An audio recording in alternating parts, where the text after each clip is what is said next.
Several witnesses came forward to testify before the Batalanda Investigation Commission, sharing the horrifying truth that torture chambers were set up within the Batalanda housing complex, using several of its houses for these brutal acts. Many of the people who were forced into these chambers didn't survive.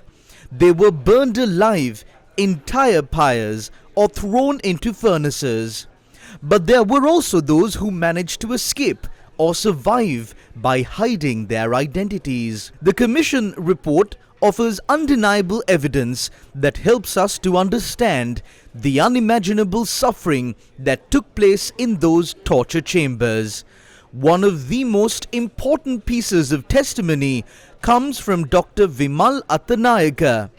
Dr. Attanayaka was an Ayurvedic doctor who worked in Bollegala, Biyagama and treated everyone, including police officers, without charging them. In 1990, a police inspector named NMSB Nisanka showed up with a group of officers, bringing 2 injured men in handcuffs to Dr. Attanayaka for treatment.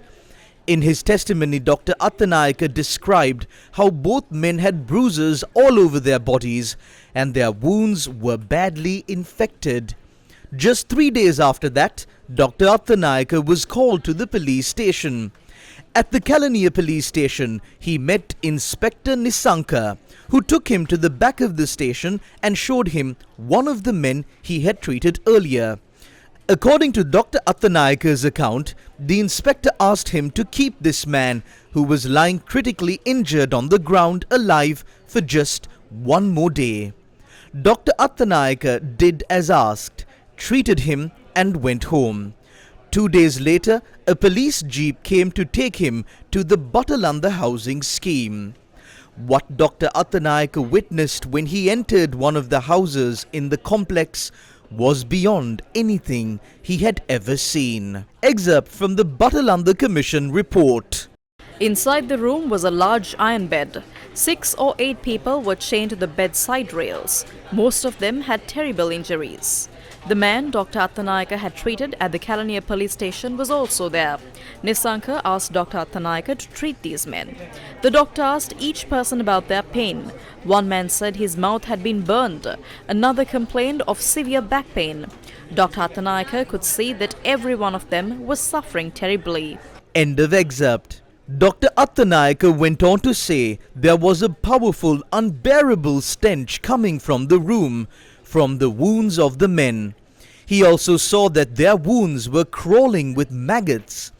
After treating the men, Dr. Attanayaka was taken by Inspector Nisanka to the inspector's home within the same housing complex where he was served tea. When the commission later asked Inspector Nisanka about this, he denied asking the doctor to treat the men.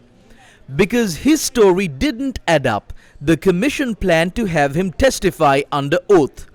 But just before Inspector Nisanka was supposed to testify, the commission was informed that he had tragically taken his own life. There was also a man named Vincent Fernando who had given a confidential statement to the commission.